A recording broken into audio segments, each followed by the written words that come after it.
Boa noite, irmãos.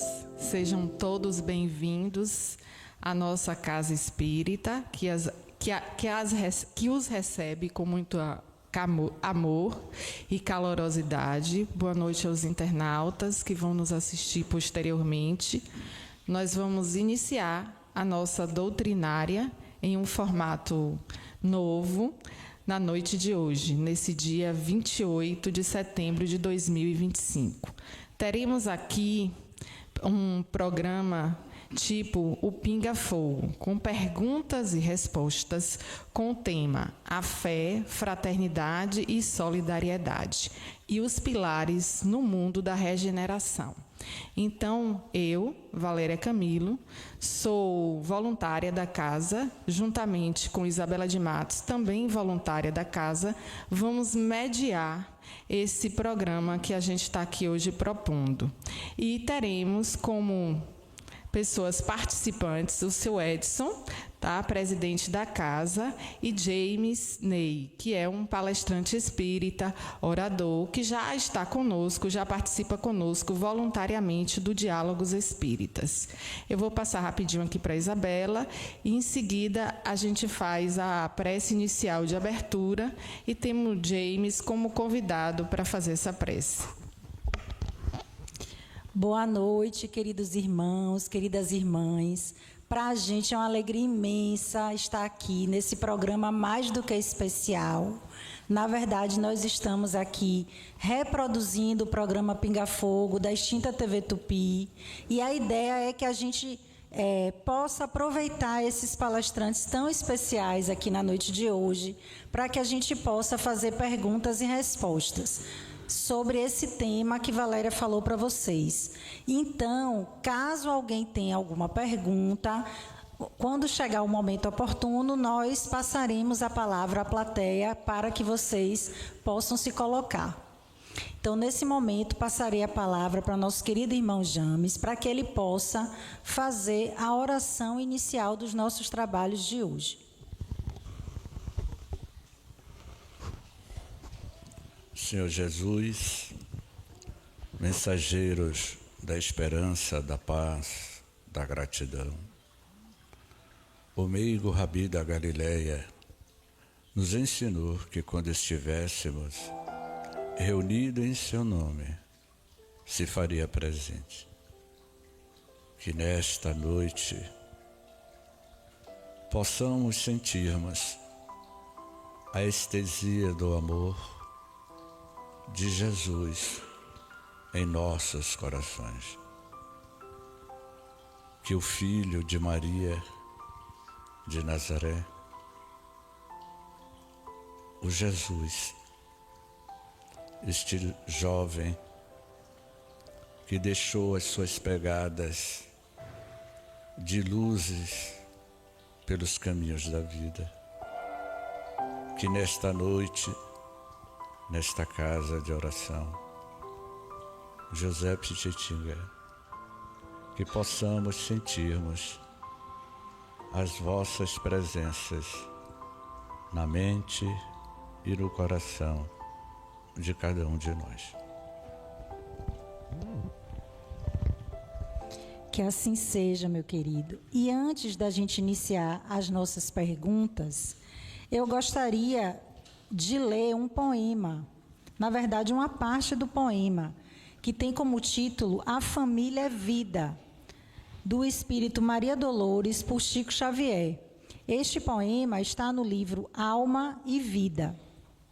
E ele diz assim: família é o ponto de encontro que a vida em si nos oferta, para a conta viva e certa de que se tem a fazer. Às vezes indica empresas de amor, renúncia e talento. De outras é o pagamento de débitos a vencer. No lar ressurgem afetos, dedicações incontidas, riquezas em luz de outras vidas, no tempo a se recompor. Mas também dentro de casa é que o ódio de outras eras abre feridas austeras, reconduzindo ao amor. Vemos pais largando os filhos com desprezo e indiferença, e os filhos em turba imensa, combatendo os próprios pais. Parentes contra parentes, lembrando aversões em brasa, unidos na mesma casa, sob direitos iguais. Se sofrimento em família é o quadro em que te renovas, tolera farpas e provas, aceitando-as tais quais são. Não fujas, suporta e avança, seja tolerância aonde vais. Segurança pede paz, e a paz é a luz do perdão. Então, com esse poema lindo de Maria Dolores, passo a palavra para minha querida Val, para que ela possa fazer a primeira pergunta da noite de hoje. Então, dando um início ao nosso formato de pinga-fogo, eu vou dirigir a primeira pergunta para o senhor Edson. Seu Edson, o que é, afinal, a fé? Seria apenas uma crença íntima ou uma força transformadora capaz de mudar o rumo da humanidade? Boa noite, Valéria. Boa noite, Isabela, James. Boa noite, amigos e amigas aqui presentes, e irmãos internautas que nos assistirão posteriormente. Nós sabemos que a fé é uma certeza, né, que nós temos em nós, em algo, em alguém, né? E sabemos também pelas obras da codificação que a fé, Deus coloca em cada espírito que Ele cria o germe da fé, né? Todo espírito criado por Deus, né, Ele ali coloca o germe da fé, cabendo a cada ser espiritual buscar desenvolvê-la, né, com o esforço e o entendimento de cada um.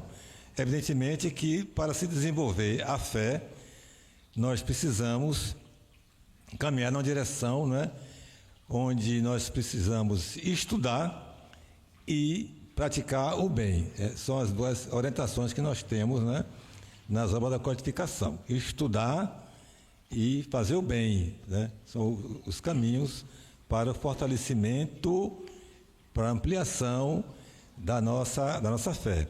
Evidentemente que na medida em que nós humanos vamos dando vazão ao nosso desenvolvimento intelectual, né, nós vamos abrindo espaço para que haja esse atendimento cada vez mais fortalecido, né, e isso nos leva justamente a uma condição, né, capaz de provocar mudanças significativas, né, em nossas vidas, né, nas vidas daquelas pessoas que convivem conosco e até chegar ao ponto, né, de modificar a própria humanidade, né? Então, é justamente uma conquista, é uma conquista pessoal, ela vai muito além de uma crença, né? A crença, ela é volúvel, a crença com o tempo vai mudando. Hoje eu creio em algo, né? Eu defendo aquilo que eu creio, mas aquilo que eu creio hoje, amanhã, né, pode não ser mais aquela verdade que eu achava que seria, e mudo, né? O que é que me leva a isso? Justamente o desenvolvimento intelectual e moral, né? Já a fé não. A fé ela é consistente e ela só faz se fortalecer cada vez mais se ela estiver centrada realmente num modelo de consciência, né, fruto, né, do estudo, né, e do trabalho no bem. Então, essa fé, ela realmente nos dá condições de fazermos transformações, até de mover montanhas, como disse nosso Senhor Jesus Cristo. Muito obrigada, seu Edson. Olha o tempo, hein? Vamos lá. Então, James, o que você poderia contribuir com essa questão da relação entre a fé e a crença? 3 minutinhos, hein? Muito boa noite, meus caros irmãos. Jesus nos abençoe. Eu fiz um registro antes de chegar aqui. Eu estava ali na mesa de atendimento e conheci uma jovem Flávia dos Santos, Nery. Um forte abraço, Flávia. O querido Emmanuel, o benfeitor espiritual de Francisco Cândido Xavier, ele deu uma resposta que vai exatamente corroborar com o que o nosso querido amigo Edson falou. Emmanuel também passou por um pinga-fogo quando o livro O Consolador foi publicado em 1939, a data da publicação do livro O Consolador. E Chico Xavier tinha 27 anos de idade quando esse livro foi publicado. E a resposta, Edson, a questão 354 diz algo que eu achei impressionante. Poder-se-á definir o que é ter fé na acepção da essência da palavra fé. O que significa fé? Você, Emmanuel, pode definir o que é ter fé? E o benfeitor Emmanuel responde: ter fé é guardar no coração a luminosa certeza em Deus, certeza que ultrapassou o âmbito da crença religiosa.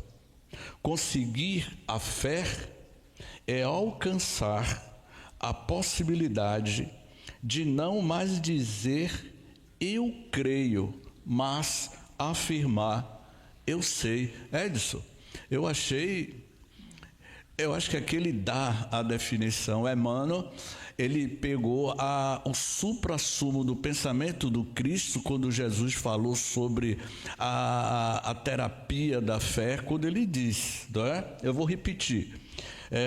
Conseguir a fé é a possibilidade de todos nós de não mais dizer eu creio, mas afirmar eu sei, com todos os valores da razão tocados pela luz do sentimento, pela luz do coração. Isso é fé de Emmanuel. Que maravilha, viu? Então, agora, James, eu queria começar contigo a segunda pergunta. Não sei se Val quer complementar alguma coisa. Você gostaria? Não? Então, vamos lá. Então, a segunda pergunta é: fala-se muito em fraternidade, mas o que realmente nos impede de vivê-la de forma plena em nossas relações diárias? Eu vou jogar a pergunta para a plateia. O que é que vocês acham? Afinal de contas, por que nós falamos muito da fé, mas com raízes na superficialidade? Emmanuel respondeu: a grande diferença de eu crer para eu sei. Falamos muito em que fraternidade, mas o que realmente nos impede de vivê-la de forma plena em nossas relações diárias. Por que a gente não consegue vivenciarmos a fé, essa resiliência? Porque a fé é uma convicção inquestionável. Ela vai nascendo, vai desabrochando dentro de nós, na medida que nós vamos de forma espiritualmente evoluindo. A fé é uma pequena semente que está em latência nas nossas consciências. E quando você começa a se conectar com o divino, com o Criador, nessa planificação, nessa sintonia com a espiritualidade maior, a fé é uma semente que vai aflorando na medida que a gente vai ampliando o nosso estado de consciência. Vamos, de fato, buscar a vivência dessa fé na vida diária, no dia a dia. Muito obrigada, James. Agora, e seu Edson, o que é que o senhor acha sobre isso? Bom, a fraternidade, nós sabemos que é um sentimento de amor, não é? É um sentimento que harmoniza, não é? Que equilibra, que traz paz, não é?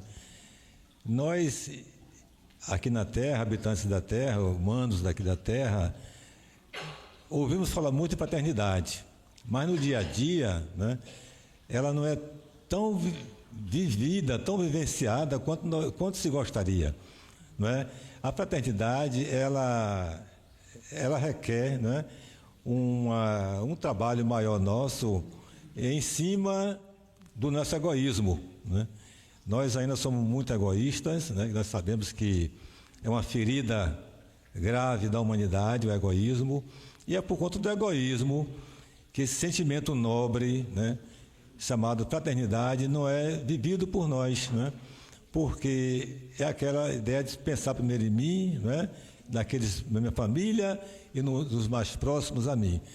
E isso leva com que haja essa desarmonia que ainda existe no planeta, nos leva justamente a essa postura de apego, né? Apego às coisas materiais, que é o grande empecilho, vamos dizer assim, para o exercício da fraternidade.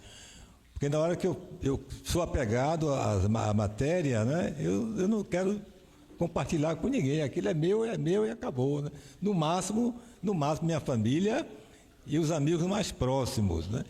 E depois, né, mais ninguém. Então, a fraternidade, ela tem esses óbices para ser exercida, né? Justamente o egoísmo e o apego às coisas materiais.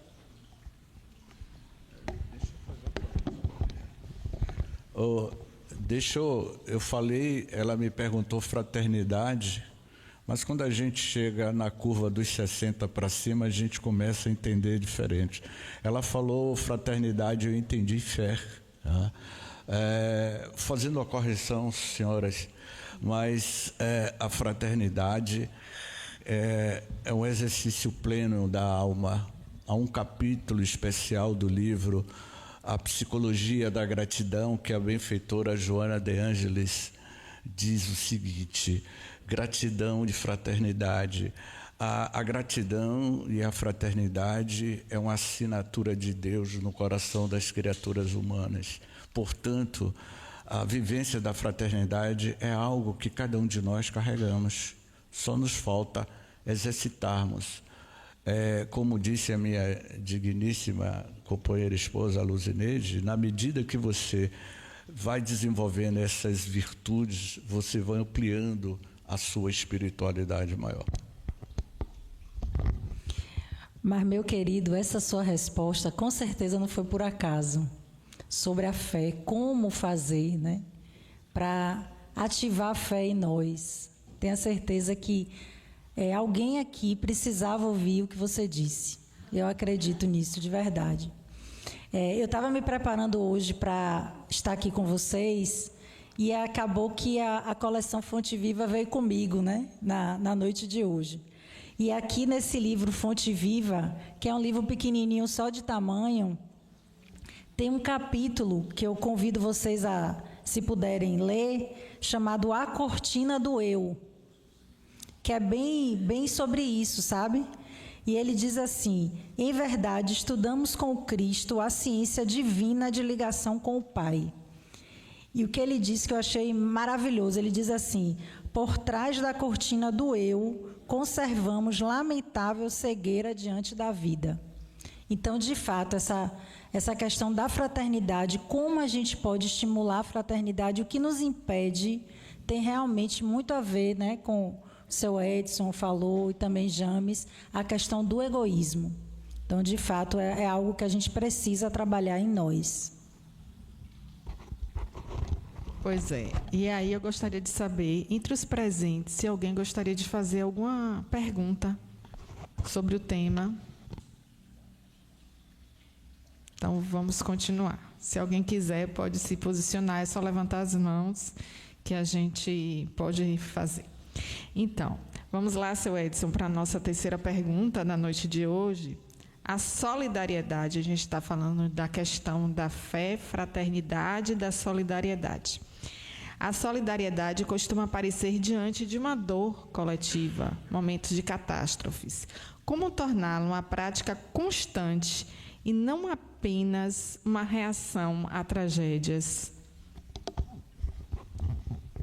Essa pergunta é muito importante, porque é o nosso dia a dia, né? A solidariedade, diante de uma calamidade, nós verificamos que as pessoas, né, se coligam, as pessoas esquecem de si mesmas e junta aquela força e vai parte todo mundo para socorrer o coletivo, né?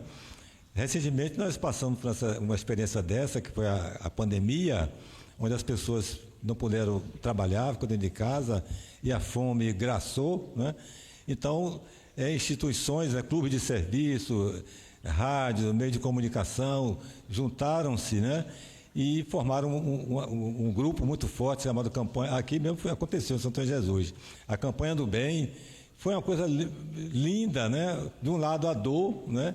Do outro lado o coletivo, né? Trabalhando por aqueles que não podiam se defender, né? Então foi um trabalho muito bonito na questão da solidariedade. Agora, a solidariedade, ela realmente, em nós humanos, é sazonal. Mas por que é sazonal, né? Por que não é o dia a dia, né? Aí cai de novo naquela questão, né, que nós sabemos do egoísmo, né? E no campo do egoísmo existe um vício moral, né, nós humanos, que se chama indiferença, né? A indiferença é um vício moral terrível. É a indiferença a causadora, né, de tanto sofrimento, de tanta dor, de tanta fome. Se nós não fôssemos indiferentes com a dor do outro, né, com a condição do outro, nós nos daríamos mais, né, naturalmente, sem precisar de calamidade. Então, é necessário que nós humanos voltemos o nosso olhar para essa questão desse vício moral chamado indiferença, que é o grande causador, né, de tantas dores que impedem, né, ela impede o exercício cotidiano dessa solidariedade. Você está em casa, tem tudo em casa, está muito bem, mas até às vezes um vizinho seu está em situação difícil, você sabe, né, mas não tem nenhuma iniciativa no sentido de minimizar aquela situação. Contra de que isso aí? A indiferença. E isso é geral. E digo, a indiferença, ela é capaz de desestruturar qualquer grupo, empresas, né? Ou qualquer instituição, né? Se os seus componentes, né, forem indiferentes com os outros, cada um cuidar só de si, aquele grupo, a tendência é desaparecer. Então, nós precisamos olhar, né, para esse lado, né, de tirar de nós essa filha dileta do egoísmo que se chama a indiferença. Vamos sentir um pouco mais, né, o sentimento do outro, a situação do outro, para que possamos exercitar essa virtude nobre chamada solidariedade. Obrigada, seu Edson. Olha o tempo, hein? Vamos lá, James. Como dizia Caetano Veloso, não é, Edson? Tempo, tempo, tempo, és o senhor do destino, né? Emmanuel dá uma resposta à relação entre fraternidade e solidariedade. E fraternidade e igualdade podem na Terra merecer um só conceito, fraternidade, solidariedade, podem merecer o mesmo conceito. Vejamos a resposta de Emmanuel. A fraternidade, porém, é a lei da assistência mútua. É o que Edson falou. A gente só exerce essa solidariedade, porque é o que Emmanuel diz aqui, você não pode separar fraternidade de solidariedade. Elas estão totalmente conectadas. E você só exerce a sua solidariedade em épocas de pandemias, de grandes tragédias, não é? Período de Natal, o Emmanuel responde: a fraternidade, porém, é a lei da assistência mútua. É uma lei da assistência mútua e da solidariedade comum, sem a qual, olha o que ele diz aqui, Edson, sem a qual a fraternidade e a solidariedade, sem a qual todo o progresso no planeta seria praticamente impossível. Ou seja, fora da caridade vai ter essa pergunta, né? Não vamos antecipar. Não é? Solidariedade, fraternidade é a mola propulsora para a evolução espiritual da civilização humana. Vou repetir. A fraternidade, porém, é a lei da assistência mútua e da solidariedade comum, sem a qual todo o progresso no planeta Terra seria praticamente impossível sem a prática da solidariedade e da fraternidade. Pois é, queridos. E aí a gente vai lembrar aqui, né? A gente está falando desse exercício de solidariedade, não só em momentos de calamidade. E para que esse exercício aconteça, a gente precisa desenvolver empatia, desenvolver uma ação social. E aqui nesse livrinho que eu gosto muito, de Leon Denis, que fala do problema do ser, do destino e da dor, ele traz a questão da educação. Estamos muito com uma educação bancária, voltada para as questões do dia a dia, esquecendo um pouco da educação na perspectiva de um caminho de vida. E aí ele fala que o ensino clássico pode guiar no cultivo, no ornamento da inteligência, mas ele não inspira, entretanto, a ação do amor, da dedicação e da solidariedade. Ainda menos obtém que se faça uma concepção da vida e do destino que desenvolva energias profundas dentro do eu, para as questões do chamamento da ação solidária e nos oriente aos impulsos e os esforços para um fim elevado. Então, quanto é importante, desde do início, né, da formação, da educação do ser, esse trabalho para a solidariedade. Bela. Com certeza. E agora nós vamos para a nossa quarta pergunta. Vamos começar com o nosso irmão James. Ô, Bela, licença aí, tem uma pergunta aqui no auditório. Pois não? Que Fique à vontade. maravilha!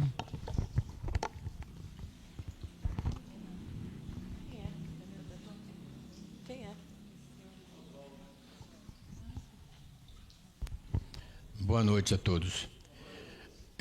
De acordo com o resultado de uma pesquisa que eu tomei conhecimento recentemente, 264 milhões de dólares são gastos por minuto para a fabricação de armas bélicas. Nesse mesmo período de um minuto, morre no mundo inteiro 11 pessoas, morrem de fome. Será falta de solidariedade, de fraternidade só, ou tem outras causas para esse absurdo?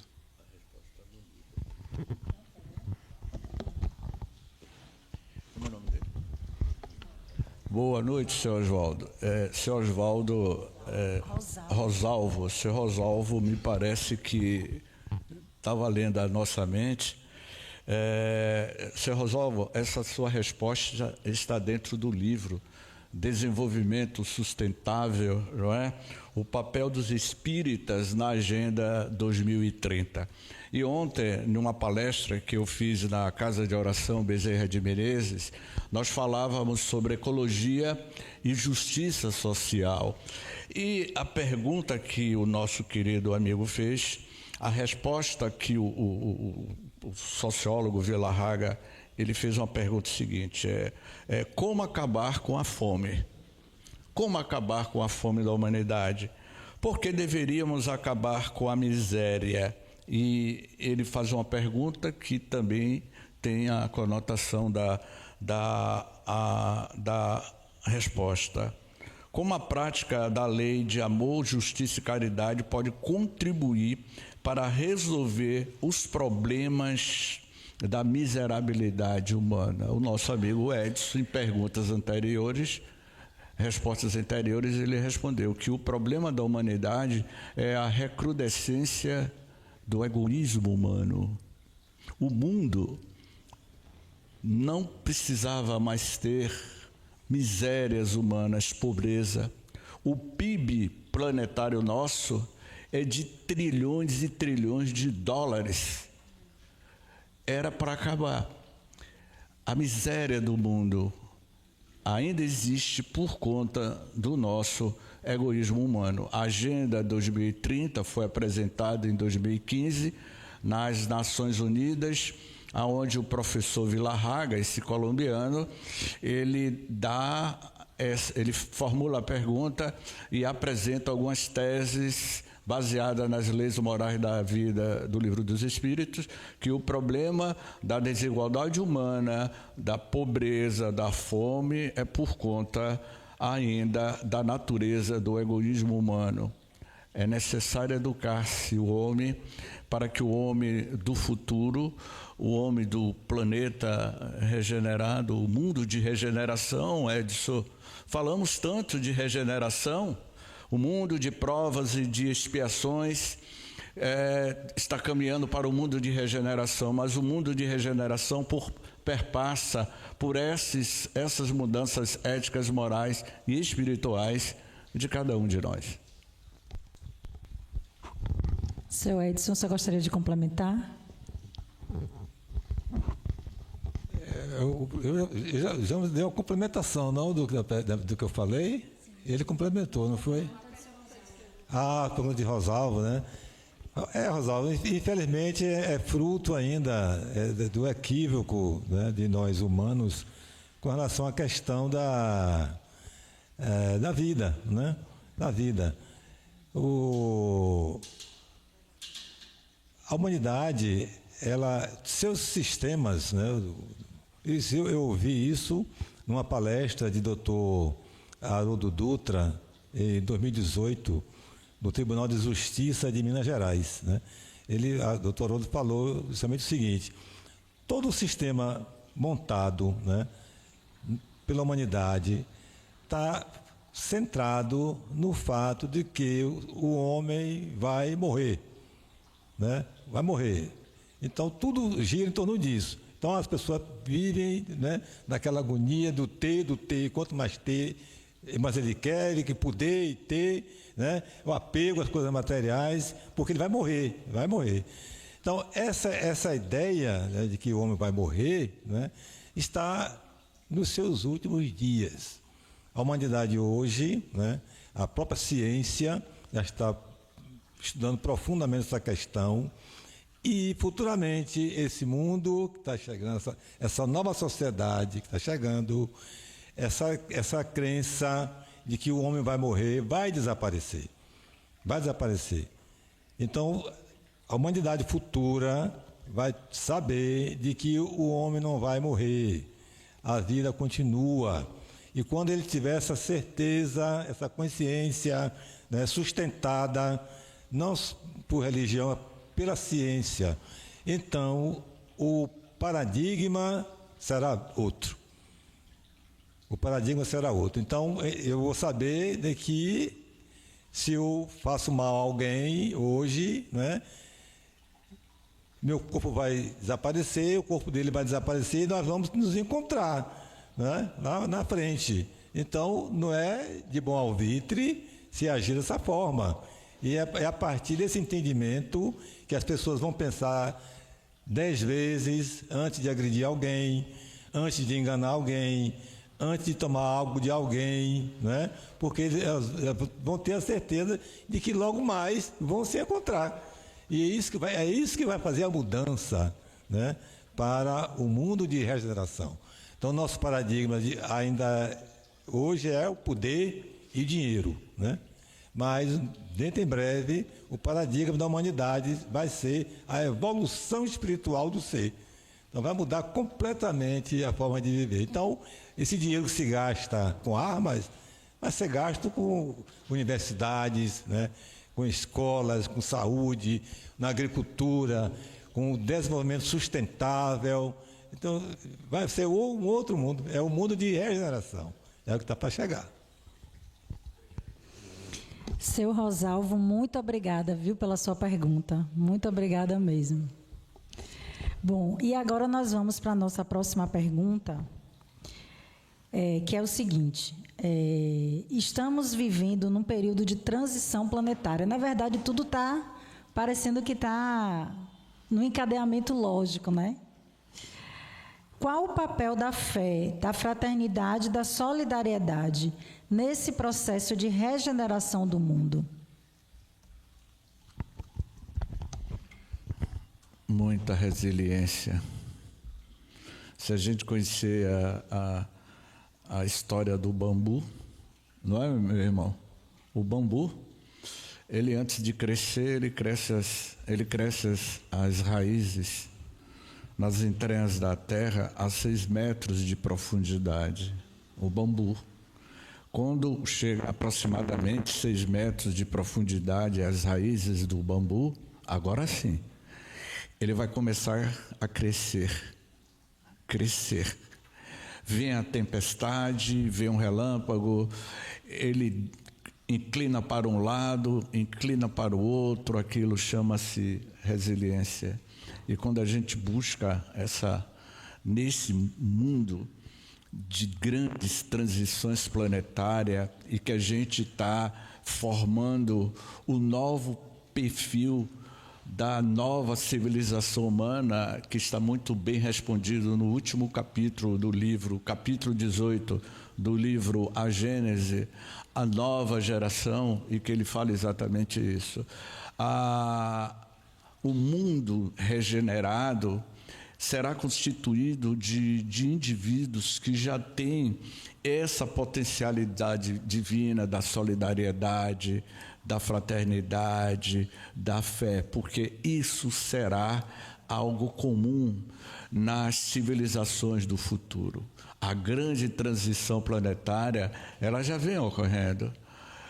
O último capítulo do livro de Manuel Filomeno de Miranda, Transição Planetária, o querido Miranda, ele dá uma definição sobre essa grande transição, que ele vai dizer que a maior transição que o mundo está passando é a grande transição do ponto de vista ético, moral e espiritual dentro de nós. A Mãe Gaia, o planeta Terra, ela continuará.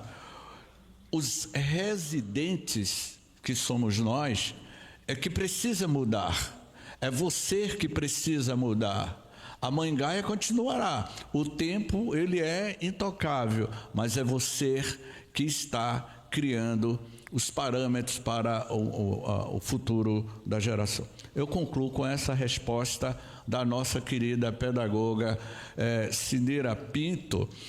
E eu gosto muito de citar a Cineira Pinto, que ela diz o seguinte: a redenção da humanidade terá começo no caráter da criança, o sofrimento do homem não terá fim. A redenção da humanidade terá começo no caráter da criança, o sofrimento do homem não terá fim. Esse é o futuro da humanidade. Excelente reflexão. Muito obrigada, James. E o senhor, Edson, o que é que o senhor acha? Eu digo o seguinte, com o novo pensar, né, com o novo entendimento de que já estamos no limiar, né, na humanidade, os sistemas, né, que existem hoje vão desaparecer, estarão todos obsoletos, né? Vai prevalecer na administração pública e privada o sistema de colegiados, né? Vai desaparecer a questão de concentração, né, das riquezas nas mãos de uns poucos. A riqueza vai deixar de existir? Não. mas vai ser uma riqueza, né? Trabalhada, desenvolvida, né? Para o bem-estar de todos, né? O que nós sabemos muito bem do Livro dos Espíritos, da obra kardeciana, de que um bem só é bem, né, se ele for bem para todos, né? Se for bem só para mim e não for bem para o meu irmão, então ele não é um bem, né? Um bem só é bem quando ele é o bem para nós e é bem para os outros também. Então, esses sistemas que hoje existem, né, eles vão com o tempo, claro que não vai ser agora, mas vão desaparecer. Vão ser implantados a nível de sistemas de trabalho, né, de relações humanas, o que nós chamamos de colegiados, né? Porque o colegiado você muda, né? Não é permanente. Com o tempo você vai mudando, né? De acordo com... Não se muda de forma aleatória, mas com base no mérito, né? Tem mérito, você faz aquele remanejamento. E a riqueza produzida não é só para um dono, a riqueza vai ser para todos. Essa é a nova humanidade que vai chegar, né? Por isso que não vai ter misérias, não vai ter doenças, não vai ter pobreza extrema, né? Todos vão ter a possibilidade de uma participação. É o futuro que está para chegar. É interessante, né? Seu Edson fala de futuro. No livro Pão Nosso, ele tem um capítulo que se chama No Futuro, que ele trata justamente sobre isso, seu Edson, que o senhor falou. E ele diz, o capítulo é lindo, eu vou ler só um trechinho. Ele diz assim: quando o homem gravar na própria alma os parágrafos luminosos da divina lei, e aí ele vai dando vários desfechos, o que vai acontecer. E no fim ele diz assim: terá transformado o coração de cada homem em tabernáculo de luz eterna, em que o seu reino divino resplanderá para sempre. Então, é desse futuro que seu Edson acabou de falar, né? Do que a gente espera desse mundo regenerado. E vamos lá para a nossa quinta pergunta. Seu Edson, alguém tem alguma pergunta? Seu Alberto, por favor, fique à vontade.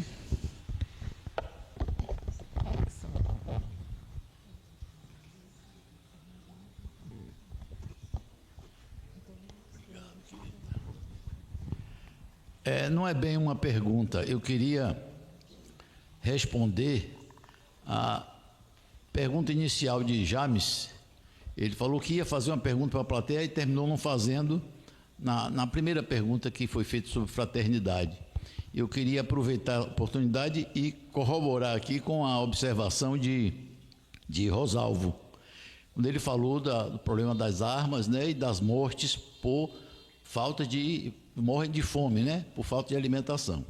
Eu queria lembrar que 10% da população mundial, quase 1 bilhão, cerca de 800 e tantos milhões de pessoas, passam fome, têm problemas de deficiência alimentar, mesmo que nós sabemos que o mundo produz mais do que consome. A produção hoje agrícola do mundo, agropecuária, é maior do que o consumo. E mesmo assim, tem gente passando fome, milhões de pessoas passando fome, ou pelo menos subalimentadas. Mas isso por quê? Vai cair na fraternidade. É a falta de fraternidade. Porque no primeiro livro eu falo até sobre isso. Eu digo assim, quando o Edson falou em pandemia, eu me lembrei que a indiferença moral é pior do que qualquer pandemia, que é como o Edson falou aí, a indiferença moral, que é exatamente a falta de fraternidade, né? E isso é que provoca esses problemas até de subsistência da criatura humana, né? Resumindo, eu gostaria de terminar dizendo que nós nos preocupamos muito com os propósitos que Deus tem para conosco, mas nós não procuramos cumprir a parte que nos cabe. E aí nós caímos nessa indiferença moral que Edson falou. Era isso. Obrigada, seu Alberto. E é isso, Edson. Vamos lá. Em um mundo cada vez mais científico e tecnológico, como a fé raciocinada pode ajudar o homem moderno a enfrentar os dilemas éticos e espirituais? A fé raciocinada, ela é o sustentáculo, eu digo assim, da vida, né? Porque ela encara, né, a razão passo a passo, e, como diz o professor Allan Kardec, em qualquer época da humanidade. Então, a fé raciocinada, ela realmente é um subsídio importantíssimo para o campo da tecnologia e da ciência, porque ela desperta, né, faz ver, né, aos nossos irmãos desenvolvidos intelectualmente, cientificamente, de que o trabalho deles só tem razão, só tem sentido se for para o bem de todos, né? Se aquilo que ele produz, né, por força do seu conhecimento científico, vai trazer dor, né, então é melhor que ele não vá adiante, né? Se aquilo que ele está pensando vai destruir a natureza, como nós sabemos que existem hoje substâncias químicas que matam as árvores em questão de minutos, né? Então não vá adiante, porque não tem razão, não tem sentido, estará fugindo, né, do que o Criador espera das suas criaturas, né, que foge do amor. Então o amor tem que ser a base, né, de qualquer ação nossa, qualquer ação do homem. Se não tiver revestida de amor, ela fica vazia. Então a fé raciocinada nos leva, né, a ter essa consciência de buscarmos trabalhar, né, e usar a ciência, né, como um instrumento que venha trazer bem-estar e progresso para a humanidade. Então a fé raciocinada, ela realmente é um instrumento maravilhoso nesse sentido. James. A gente estava ali nos bastidores, dizendo, rapaz, só esse item 7, essa pergunta 7, é uma discussão atual que dá uma palestra, né? O dilema das redes sociais é o que recentemente a gente viu aí o Congresso aprovando uma lei que rege que tipo de informações de mídias nós estamos utilizando, né? O dilema das redes sociais é uma discussão que está muito em pauta. Estamos utilizando a ética nas nossas redes sociais?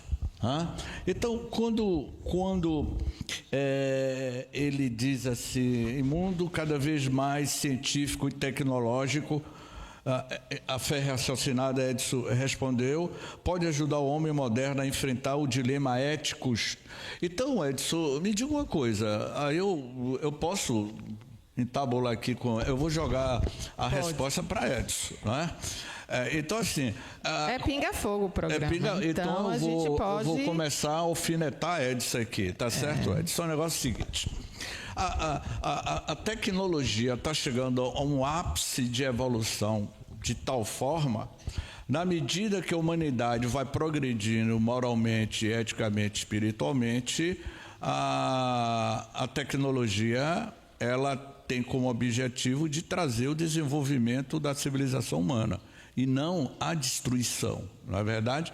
Então, assim, quando eu vi aí onde é que entra a questão da fé, do dilema ético, quando um soldado russo, na guerra da Ucrânia, esse soldado russo, ele estava teleguiando um drone, ele estava atacando o fronte da Croácia, e o drone, em tempo real, conduzido por uma tecnologia, por um soldado que estava a alguns milhares de quilômetros à distância, o drone localizou um soldado em uma trincheira e estava sendo gravado em tempo real. O soldado viu o drone com míssil apontado na trincheira. O soldado olhou para o drone porque estava sendo filmado, preste bem atenção.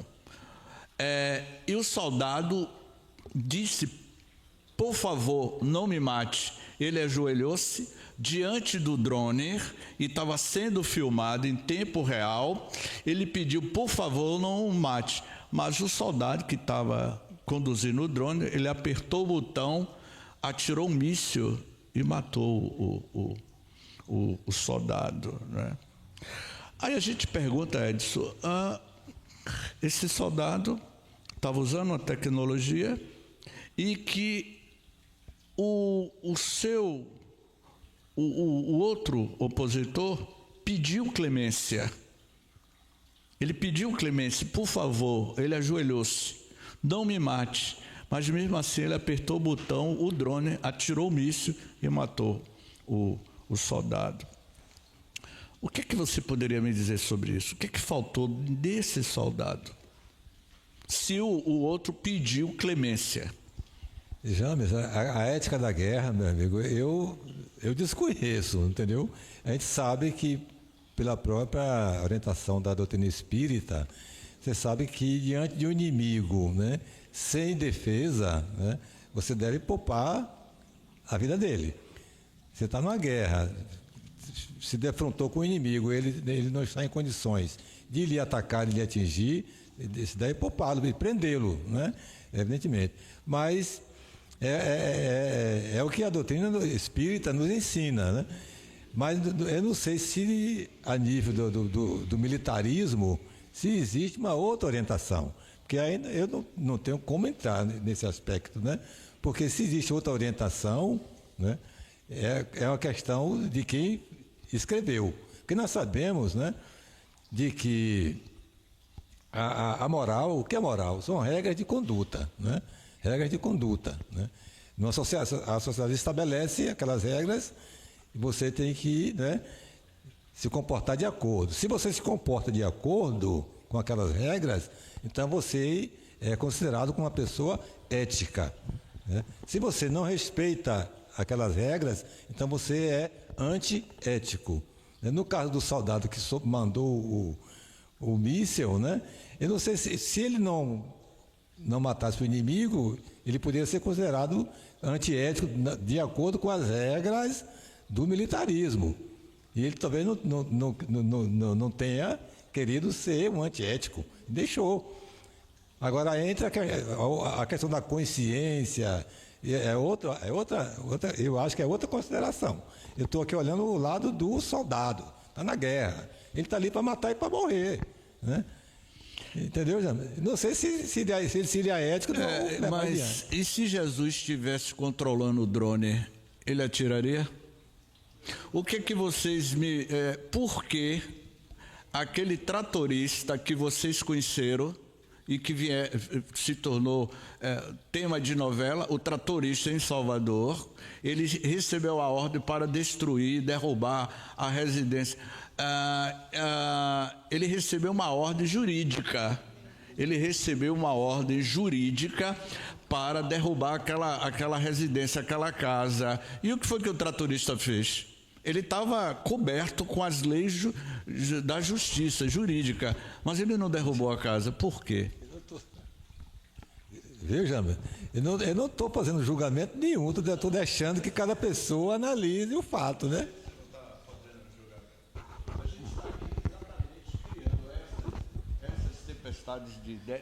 Essas tempestades de ideias, para que a gente veja onde é que está o cerne do princípio ético-moral.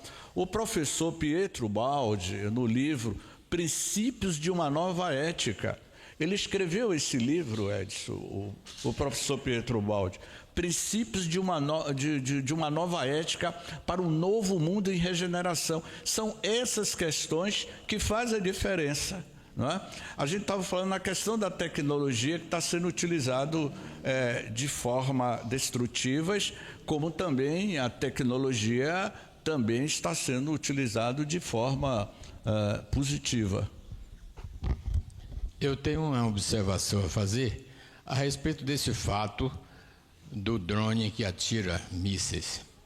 É que o soldado que comandava o drone, à distância, ele desenvolveu altíssima tecnologia para ter uma arma daquela. Mas, em compensação, ele não obteve o desenvolvimento moral, que uma avança diferente da outra. A humanidade avança muito em tecnologia.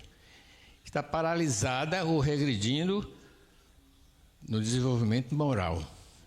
É isso, segundo Chico, que está atrasando a chegada da nova era.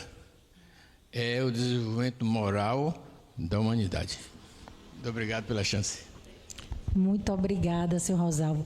Nosso pinga-fogo voou, minha gente. Eita, tem uma pergunta ali atrás. Vamos nessa, é a última. É a última de hoje. Seu Edson, a gente precisa de outro pinga-fogo, viu? Vou te dizer. Bom, gente, é porque esses assuntos deixam a gente provocado, né? E a gente não consegue realmente deixar de dar alguma opinião a respeito. É só uma questão de contribuição mesmo. Independente muito da nossa vontade, né?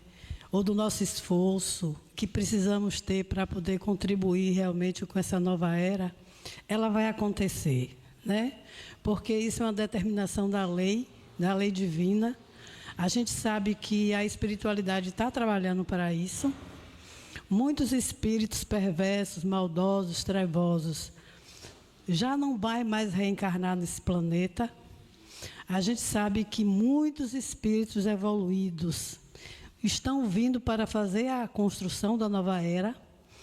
E o que nós precisamos é cuidar de cada um de nós, para que nós possamos modificar o nosso padrão vibratório e assim, dessa forma, a gente possa também participar dessa nova era e estar encarnando aqui na Terra.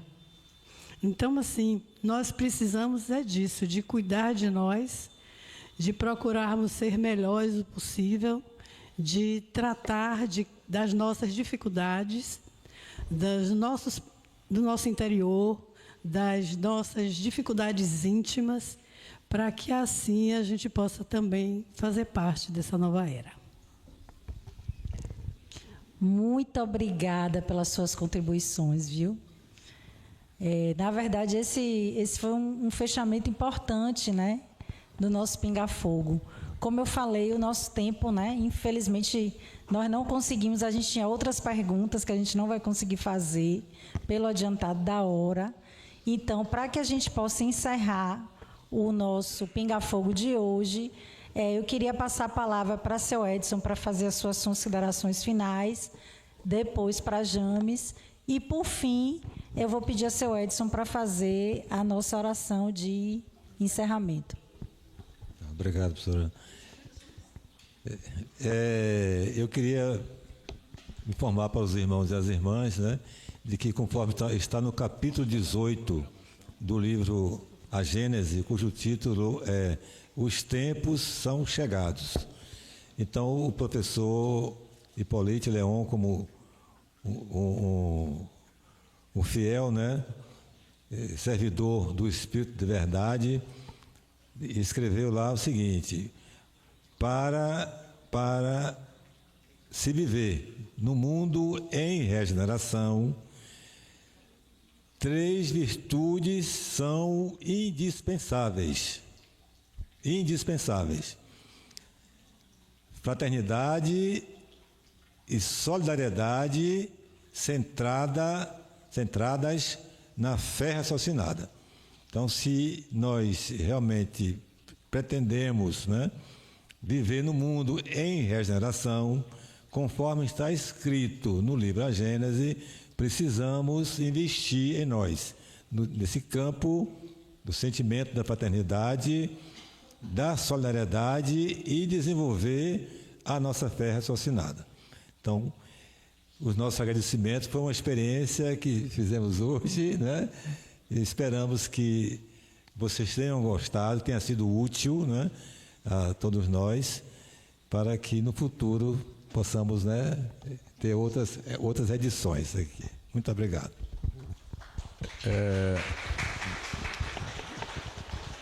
Eu agradeço imensamente pelo convite na primeira participação dessa mesa de pinga-fogo. Me coloco à disposição para outros pinga-fogo, sempre com Edson, para a gente alfinetar o outro, que o bacana é esse. Eu gosto de debate mais do que estar fazendo uma palestra, né? Então, agradeço imensamente, e as minhas reflexões de que fé, fraternidade, solidariedade são partículas divinas que já está em latência dentro do coração da criatura humana.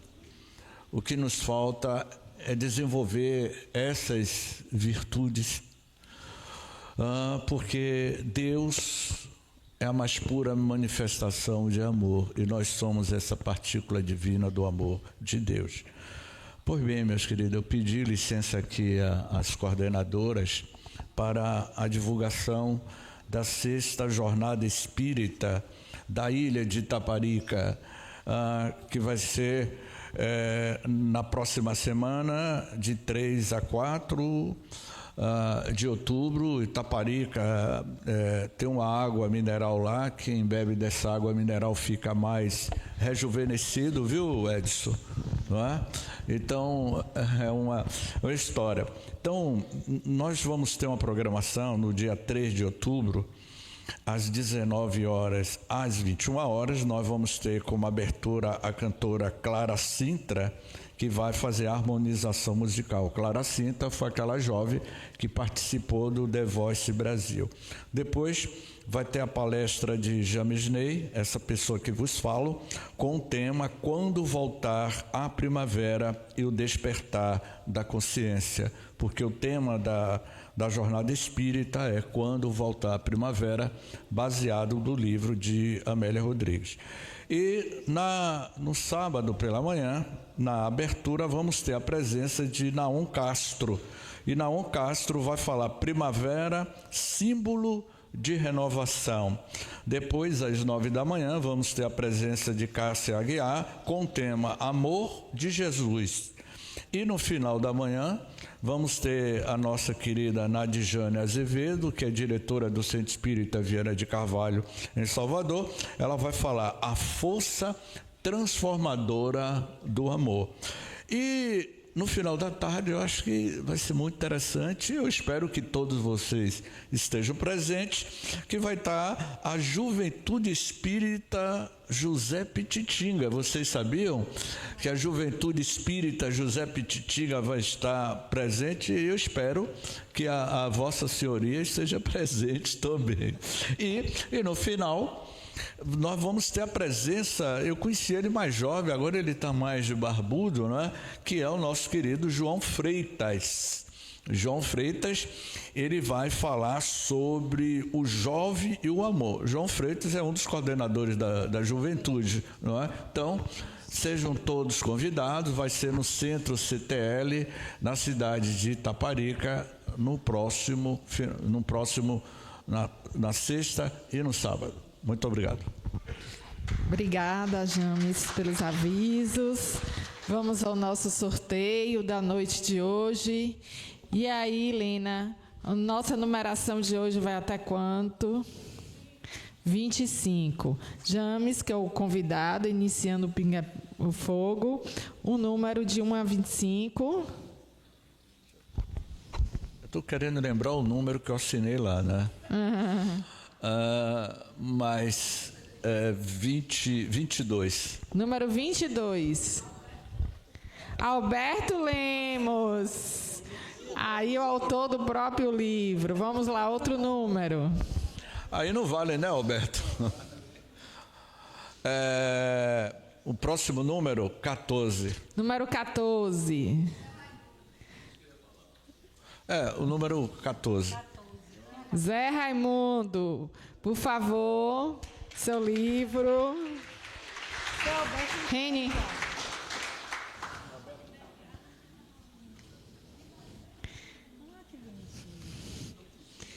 Uma boa leitura. Então, gente, nós temos a nossa semana. Amanhã nós temos a palestra pública, Encontro com Jesus. Os últimos serão os primeiros, aqui na SEGEP, às 19 horas. O capítulo de número 20, itens 1 e 3, tendo como convidado Darlan e mediadora Mariana Vaz. E temos também o nosso Diálogos Espíritas na próxima quarta-feira, às 19 horas, pelo canal SEGEP, com James e a nossa e Carol, que vai ser a nossa mediadora. Já está aqui, Diálogos Espíritas, livro Nosso Lar. O tema, A Volta de Laura, capítulo 47. James Ney, convidado no dia 1º de outubro e tendo como mediadora Carolina Daltro. E temos na nossa sexta-feira, às 19 horas também, no canal SEGEP, o nosso Evangelho no Lar. Convidamos a todos para participarem das nossas atividades presenciais e online. E nesse momento a gente pede a seu Edson para fazer a nossa prece de encerramento da noite de hoje.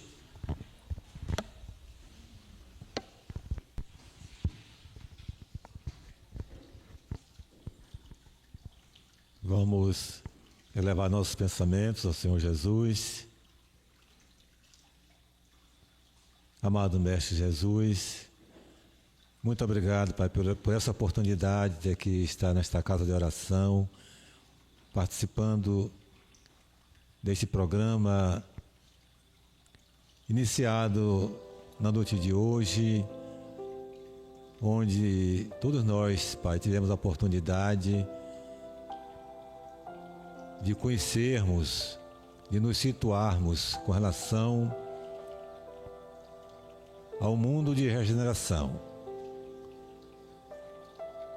Qual a nossa participação nesse processo, no que tange à nossa condição pessoal, nossa família, como também no que tange ao coletivo.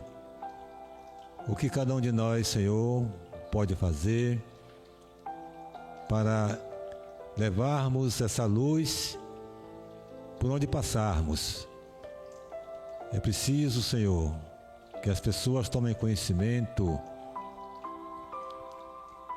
desse movimento que está acontecendo no planeta, que tem um sentido, tem um planejamento maior, tem um controle severo da providência divina. E que cada um de nós, Senhor Jesus, envie todo o esforço possível para nos credenciarmos, nos capacitarmos para vivermos no mundo onde os propósitos serão todos voltados, Senhor, para a nossa evolução espiritual, para a nossa evolução moral e intelectual também, centrada na fé raciocinada, tendo como objetivo maior o bem-estar de todos. Ajuda-nos a fortalecer a nossa fé, para que consigamos, aos poucos, Senhor, tirar de nossos corações esses sentimentos inferiores do egoísmo, do orgulho e da indiferença, para que realmente tenhamos aquelas mínimas condições de sermos fraternos e solidários. Abençoa esta Casa Santa, a sua diretoria, todos os irmãos e irmãs colaboradores, os irmãos doadores, os irmãos que oram por nós, que ajudam, Senhor, a sustentar esse trabalho divino. E assim, Mestre Jesus, em vosso nome, Senhor, em nome de Deus, Encerramos o nosso Pinga-Fogo e agora iniciaremos nosso trabalho de fluidoterapia com as vossas bênçãos, as bênçãos de Deus e a participação da equipe de luz sob a coordenação do irmão José Petitinga. Que assim seja.